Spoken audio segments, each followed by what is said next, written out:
नमस्कार दोस्तों, online एसकेएमयू YouTube channel में आप सभी का स्वागत है। और आज के स्टूडियो में बात करने वाले एसकेएमयू यूजी सेमेस्टर 2 जो कि सेशन है आप लोग का 2024 से 28। जैसा कि आप लोगों को पता हो, हम लोग जो है एमसीटीए पेपर जो है आपका यानी कि mathematical and computation thinking analysis जो पेपर है, तो इसके हम लोग जो है इंपॉर्टेंट जो प्रीवियस ईयर क्वेश्चन थे वो देख रहे थे। 1 मार्क वाले यानी कि 1 अंक वाले प्रश्न देख रहे थे। और अभी तक मैंने 2 वीडियो डाला था, ठीक है। और ये जो तीसरा वीडियो रहने वाला, और आज के वीडियो हम लोग जितने भी मतलब कि ये जो वीडियो है लास्ट वीडियो रहेगा। इसके बाद जो हम लोग करेंगे वो एमसीक्यू टाइप में करेंगे, यानी कि एक क्वेश्चन रहेगा और उसके 4 ऑप्शन रहेंगे और उसको सॉल्व करके हम लोग आंसर लाएंगे। तो इस तरह हम लोग करेंगे। लेकिन ये जो है इसी तरह आपको सब्जेक्टिव ढंग में यानी कि सब्जेक्टिव के फॉर्मेट में ये वीडियो रहने वाला है। तो आप लोग इन तीनों को अच्छे से वीडियो को देख लीजिएगा, यानी कि 2 वीडियो पहले डाला था और ये लास्ट वीडियो है। तो तीनों को वीडियो अगर आप अच्छे से करेंगे, कॉन्सेप्ट अगर स्ट्रॉन्ग करेंगे, तो आपका जो कम से कम है, जैसे अगर एमसीक्यू भी होगा तो कम से कम समझिए कि 10 या 12 ऑब्जेक्टिव क्वेश्चन आपका बन जाएगा इन तीनों वीडियो को देखने से। यानी कि 10 से 12 क्वेश्चन आपका बन जाएगा। ये गारंटी है कि आपका 10-12 क्वेश्चन आराम से बन जाएगा उसमें, यानी कि जो मेन एग्जाम होगा यूनिवर्सिटी जो लेगी आपका सेक पेपर का एग्जाम। तो चलिए इस वीडियो को शुरू करते हैं। यहाँ पर क्वेश्चन जो 3 नंबर लिखा है, यानी कि आंसर द फ्लोइंग क्वेश्चन, यानी कि जो प्रश्न है सभी का आंसर देना है आपको। सबसे पहला जो क्वेश्चन है, area of a square of side 10 centimetre is 100 centimetre square, true और फॉल्स। यानी कि ट्रू और यानी कि सही और गलत है। एरिया क्या होता है, यानी कि क्षेत्रफल। तो स्क्वायर का क्षेत्रफल बोल रहा है, यानी कि वर्ग का क्षेत्रफल 100 सेंटीमीटर स्क्वायर होगा, यानी अगर उसका साइड जो होगा यानी कि भुजा जो होगा 10 सेंटीमीटर होगा। तो ये बात सच है कि गलत है, ये आपको बताना है, यानी कि ट्रू है कि फॉल्स है।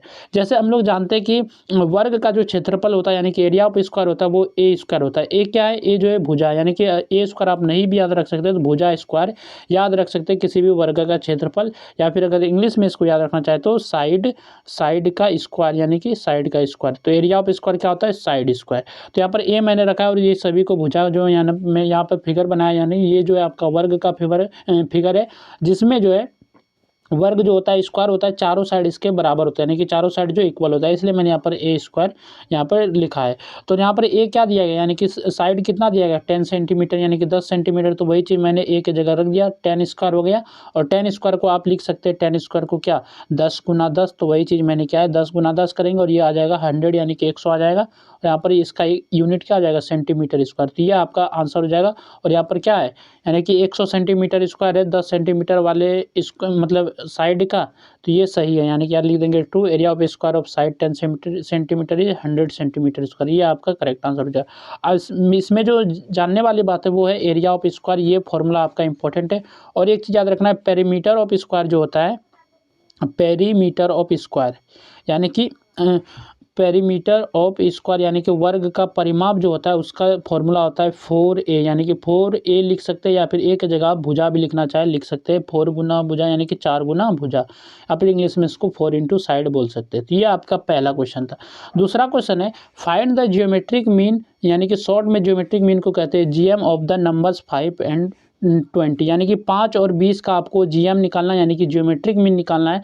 तो ज्योमेट्रिक मीन आप लोग जानते हो, पिछले वीडियो में शायद मैंने एक क्वेश्चन किया था इसका। तो ज्योमेट्रिक मीन का जो फॉर्मूला होता है तो आपको याद रखना है, जैसे कि यहाँ पर 2 नंबर है इसलिए फॉर्मूला हम ये वाला लगाएंगे, यानी कि ज्योमेट्रिक मीन का जो फॉर्मूला होगा वो फर्स्ट नंबर, फिर ए बी जो है सेकंड नंबर। तो इस तरह हम लोग जो है दो नंबर का जो है ज्योमेट्रिक मीन निकाल सकते हैं। लेकिन अगर 2 से ज़्यादा आ जाएगा तभी जो है आपको अलग ढंग से करना पड़ेगा, और जिसका मैंने जो है बता दिया है, शायद पिछले वीडियो में बताया था उसका फॉर्मूला। तो यहाँ पर फिलहाल यहाँ पर 2 नंबर दिए गए, 5 और 20 दिया गया, तो इसका ज्योमेट्रिक मीन निकालना है। तो आप कैसे निकालेंगे, तो ये अगर 2 नंबर से दिया रहेगा, ए बी 2 नंबर है, तो इसमें जो ज्योमेट्रिक मीन का ये वाला फॉर्मूला लगाएंगे। जैसे कि उसी तरह हम लोग इसके ए की जगह पहला रख देंगे, यानी कि ए की जगह 5 रख देंगे और बी की जगह 20 रख देंगे। वही चीज़ यहाँ पर मैंने लिखा है 9 geometric mean of the numbers 5 and 20, यानी कि 5 और 20 का ज्योमेट्रिक मीन क्या हो जाएगा, तो देखिए अंडर रूट 5 इंटू 20, तो 5 गुना 20 अंडर रूट करेंगे, यानी कि अंडर रूट 100 आ जाएगा।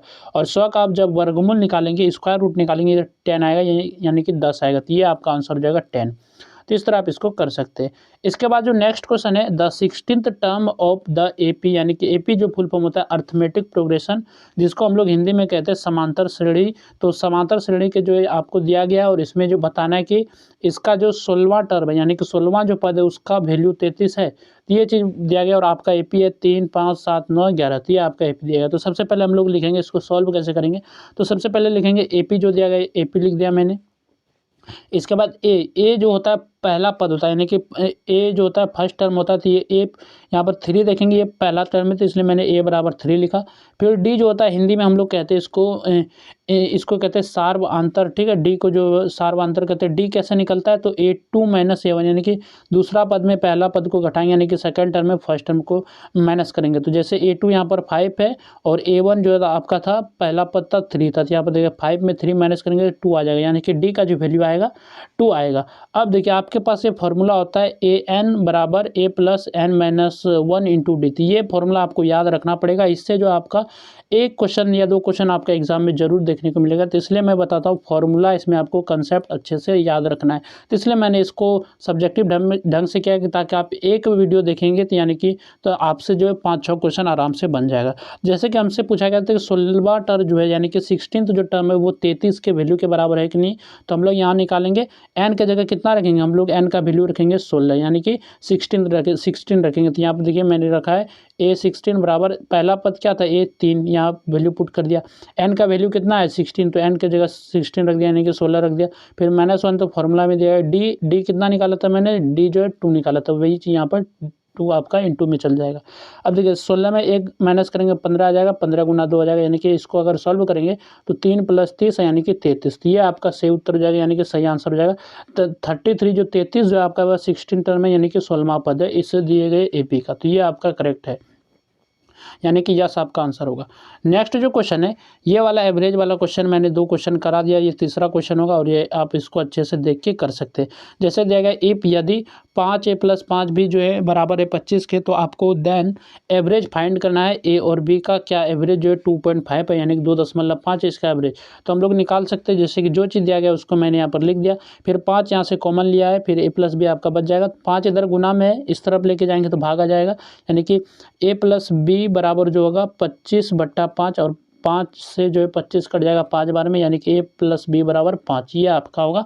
इसके बाद एवरेज निकालना है, तो no average of A and B, यानी कि अगर 2 चीज़ का एवरेज निकालना है तो ये नंबर ऑफ इसमें सम ऑफ ऑल ऑब्जर्वेशन जो होता है, यानी कि सभी ऑब्जर्वेशन का योग आपको ऊपर लिखना होता है और जितने भी ऑब्जर्वेशन है नीचे लिखना है। यहाँ पर A और B 2 क्वांटिटी है तो इसलिए नीचे लिखेंगे 2 और इसका एवरेज होगा, दोनों का सम करेंगे यानी कि दोनों का योग करेंगे, जोड़ करेंगे तो A + B/2 ये एवरेज निकलेगा। और A + B का जो वैल्यू 5 दिया गया है तो वही चीज़ यहाँ पर मैंने पुट कर दिया, और 2 को 5 में अगर भाग देंगे तो ये 2.5 आएगा। तो आप ऐसे अगर नहीं भाग दे पाते तो आप ऐसे भी दे सकते हैं, 5/2 है तो इसको भाग कैसे करेंगे, तो देखिए 2 से भाग करेंगे, 5 में 2 बार में जाएगा तो 4 आ जाएगा, और ये 5 में ये 4 माइनस होगा तो 1 बचेगा, और 1 नहीं कटेगा, यहाँ पर डेसिमल लगाएंगे यानी कि दशमलव देंगे, यहाँ पर 0 तो ये 5 यानी कि 10 आ जाएगा। ये 2.5 आपका एवरेज आ जाएगा। तो ये आपका सही है, बिल्कुल ट्रू है कि इसका एवरेज है 2.5 है, तो ये आपका करेक्ट आंसर होगा। नेक्स्ट क्वेश्चन है find the perimeter of a square of side a. तो मैंने ये चीज़ पहले बता दिया कि पेरीमीटर यानी कि जो स्क्वायर होता है वर्ग, और वर्ग का परिमाप जो होता है 4 × भुजा, यानी कि 4 गुना साइड यानी कि 4 गुना भुजा होता है। और यहाँ पर साइड जो है ए दिया गया है तो इसलिए मैंने यहाँ पर भुजा की जगह ए रखा है, तो इसलिए आपका जो पेरीमीटर ऑफ स्क्वायर निकलेगा 4 × ए, यानी कि इसको सॉल्व करेंगे तो 4A, यानी कि ये आपका हो जाएगा 4A, और ए क्या है यहाँ पर साइड है, और वर्ग जो होता है चारों साइड इसका इक्वल होता है, यानी कि चारों साइड इसका बराबर होता है। तो ये चीज़ मैंने फिगर में भी दर्शाया है।